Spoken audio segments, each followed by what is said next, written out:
और मेरे जुगाड़ी कोडर्स यार, क्या चल रहा है तुम्हारी लाइफ में? जल्दी से मुझे जो है शेयर कर दो। कमेंट सेक्शन ओपन है सिर्फ तुम्हारे लिए। और अब हम आ गए हैं प्रैक्टिस पे भाई। अभी तुमने दिस खेला ना, उसी दिस की और कहानी हम पढ़ेंगे इंटरव्यू प्रैक्टिस क्वेश्चंस में। तो चलो शुरू करते हैं। लेकिन याद रखना भाई, शुरू करने से पहले इस वीडियो को लाइक जरूर कर देना और सब्सक्राइब कर लेना अगर अभी तक नहीं किया है तो देखो, हमने यहाँ पे कुछ बहुत सारे लिए हुए हैं क्वेश्चंस। पहला क्वेश्चन बोलता है कि यार, what is the default value of this in a regular function. अब हमने पढ़ा था दो तरह के फंक्शन होते हैं, एक रेगुलर फंक्शन होता है और एक जो है एरो फंक्शन होता है। तो रेगुलर फंक्शन में देखते हैं क्या होता है। मान लो एक फंक्शन मैंने बनाया टेस्ट और उसमें मैंने लॉक कर दिया दिस। अब बताओ मुझे दिस की वैल्यू क्या होगी। वैसे तो हमने पिछले प्रैक्टिस क्वेश्चन में काफी कुछ इसके बारे में समझा है, पर फिर भी बताओ क्या होगी। चलो मैं बताता हूँ, कोई नहीं। तो जैसे इसको करेंगे सेव, क्योंकि ये दिस जो है डायरेक्टली इस रेगुलर फंक्शन में है और रेगुलर फंक्शन में दिस अगर डिफाइन नहीं किया है तो वो हो जाता है विंडो ऑब्जेक्ट। लेकिन ये तो डिफॉल्ट वैल्यू है भाई। और याद है, तुम इसको जो है चेंज भी कर सकते हो। कैसे? डॉट कॉल लिखोगे और यहां पे तुम जो बताओगे वो ऑब्जेक्ट दिस की वैल्यू में पहुंच जाएगा। तो अब जब मैं कॉल कर रहा हूं तो देखो विंडो की जगह आ गया ये ऑब्जेक्ट जो मैंने कॉल वाले मेथड से किया हुआ है कनेक्ट। चलो, ये तो पहला क्वेश्चन था, सिंपल था यार, ज्यादा कुछ नहीं है, सिंपल क्वेश्चन ही है इस वाले प्रैक्टिस क्वेश्चन में, ज्यादा टफ नहीं है कुछ। ठीक है, अब देखते हैं how does the arrow function behave different from a regular function. ये भी पढ़ चुके हैं, पर एक रिकैप हो जाए तो भाई मजा आ जाएगा। अगर मैं बोलता हूं भाई प्रिंट नेम और इसके अंदर मैं पास कर देता हूं दिस, जो अभी किया था जैसा वैसा ही है, सिंपल। यहां पे करता हूं मैं प्रिंट एज, ठीक है, लेकिन ये एक एरो फंक्शन है हमारे पास, तो हमने इसको नाम दे दिया और हम इसको बोलेंगे लॉग कर दो भाई वैल्यू ऑफ दिस। अब दोनों फंक्शन को चलो कॉल करते हैं। तो प्रिंट नेम को मैंने कॉल किया जो है रेगुलर फंक्शन, और प्रिंट एज को कॉल किया जो है हमारा एरो फंक्शन। तो ध्यान देने वाली बात यह है कि अगर हमने कुछ भी डिफाइन नहीं किया है तो दिस की जो वैल्यू है वो आ जाएगी इस तरीके से डिफॉल्ट वाली। तो अब क्या करते हैं, इसको नए टैब में खोल के देखते हैं जरा, क्या कुछ चेंजेस तो नहीं हो रहे हैं। कभी कभी कैशिंग हो जाती है। नहीं भाई, ऐसा कुछ नहीं है। ठीक है, तो यहां पे ये दिस की वैल्यू एरो फंक्शन में किससे डिफाइन होती है? उसका सबसे नियरेस्ट जो भी स्कोप होगा वो उससे। तो इसका इस एरो फंक्शन का नियरेस्ट स्कोप क्या है? वो है विंडो ऑब्जेक्ट। तो इसलिए उसने विंडो ऑब्जेक्ट दे दिया।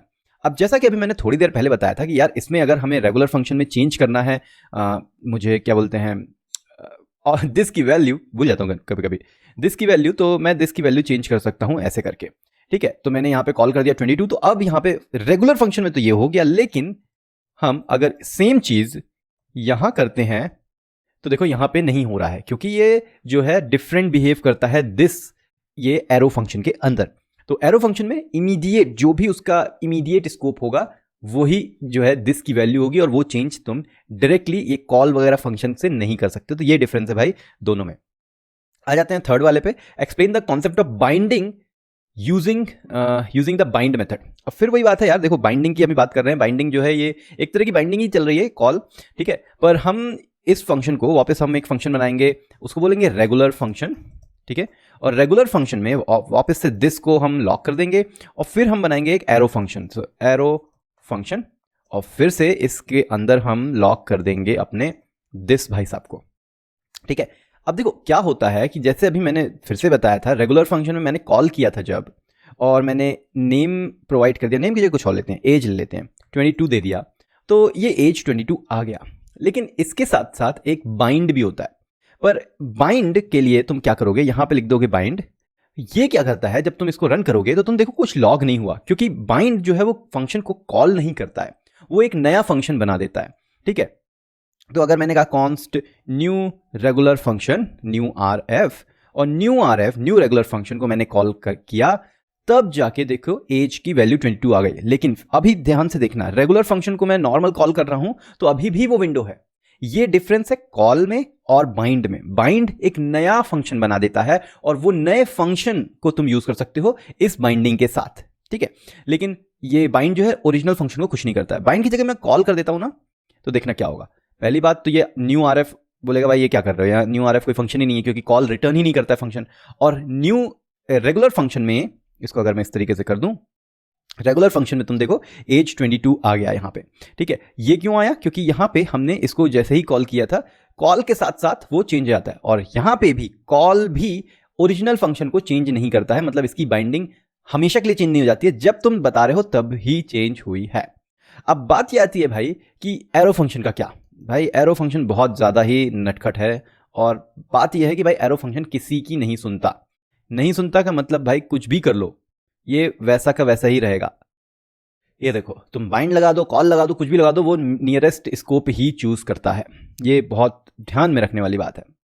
चलो अब आ जाते हैं फोर्थ क्वेश्चन पे। Explain how this is affected by the use of strict mode. अब ये स्ट्रिक्ट मोड तुमने अगर अभी तक नहीं पढ़ा है तो भाई पढ़ लेते हैं।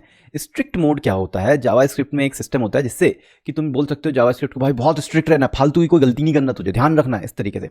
ठीक है, तो अब क्या होगा अगर मैं रेगुलर फंक्शन बनाता हूं फिर से, और रेगुलर फंक्शन के अंदर मैं लॉक करता हूं दिस। अब देखते हैं क्या हो रहा है। इसको कॉल भी तो करना पड़ेगा।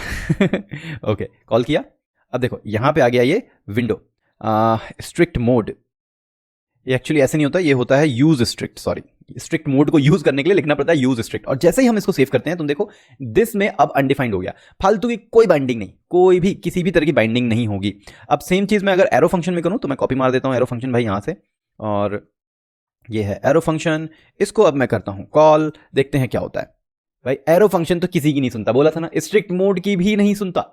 लेकिन यही फायदा भी है एरो फंक्शन का कि वो सिर्फ इमीडिएट स्कोप को ही लेता है, तो कंफ्यूजन कभी नहीं है। अब ये रेगुलर फंक्शन ना बहुत कंफ्यूज करता है, वो चेंज कर लेता है अपने दिस की वैल्यू को। तो इसलिए ये स्ट्रिक्ट मोड बहुत अच्छा है भाई, ये तुम्हें फालतू की गलती करने से रोक देता है। अब जैसे एक और गलती कैसी है, जैसे कि मान लो मैंने यहाँ पे बोला x इज इक्वल टू 4, एक सिंपल सा वेरिएबल डिफाइन कर रहा हूँ यार, क्या दिक्कत है? ठीक है, दिक्कत ये है कि स्ट्रिक्ट मोड में तुम x को डिफाइन नहीं कर सकते इस तरीके से बिना उसको लेट या वार यूज किए। अगर मैं वार यूज करता हूं तो कोई प्रॉब्लम नहीं है, मैं लेट यूज करता हूं तो कोई प्रॉब्लम नहीं है, लेकिन बिना लेट या वार के अगर वेरिएबल डिफाइन करना चाहोगे नहीं होगा स्ट्रिक्ट मोड में। स्ट्रिक्ट मोड हटाओगे कोई प्रॉब्लम नहीं है, कर सकते हो। ठीक है, तो ये पावर है भाई स्ट्रिक्ट मोड का, याद रखना, बहुत शानदार चीज होती है स्ट्रिक्ट मोड। आ जाते हैं फाइनल क्वेश्चन पे जो कि शानदार है, जानदार है, और बोलता है what is the purpose of self और दैट पैटर्न इन जावास्क्रिप्ट। तो यहां पे मैं क्या करता हूं, एक रेगुलर फंक्शन बनाता हूं माय फोन नाम से। ठीक है, इसमें मैं लॉक करता हूं दिस की वैल्यू। ठीक है, अब इस माय फोन को मैं कॉल करूंगा, लेकिन इसको मैं कॉल करूंगा विद कॉल वाले मेथड के साथ, और मैं बता दूंगा भाई मॉडल मेरा कौन सा है, आईफोन लेट्स से 16 है। ठीक है, बढ़िया तरीके से भाई आईफोन 16 यहां लिख के आ गया। पर मैं चाहता हूं ये चीज ना थोड़ी देर के बाद प्रिंट हो, मतलब सेट टाइम आउट के बाद और 1 सेकंड के बाद प्रिंट हो, और इसमें भी मैं रेगुलर फंक्शन यूज करूंगा, एरो फंक्शन नहीं यूज करूंगा। ठीक है, अब देखते हैं क्या होता है। अगर मैं दिस की वैल्यू को प्रिंट करता हूं तो यार टाइम आउट के अंदर तो ये विंडो ऑब्जेक्ट आ गया। ये क्यों हुआ? क्योंकि रेगुलर फंक्शन तो यार वो इमीडिएट वाला फंडा नहीं है ना कि उसके पास में जो होगा उसको ले लेगा। इसमें तो प्रॉपर या तो बाइंड करो, नहीं तो विंडो ऑब्जेक्ट मिलेगा। तो इसलिए अगर मैं चाहता हूं कि भाई दिस डॉट मॉडल आ जाए, मतलब फोन का मॉडल क्या है वो पता लग जाए, तो यार देखो अनडिफाइन हो गया।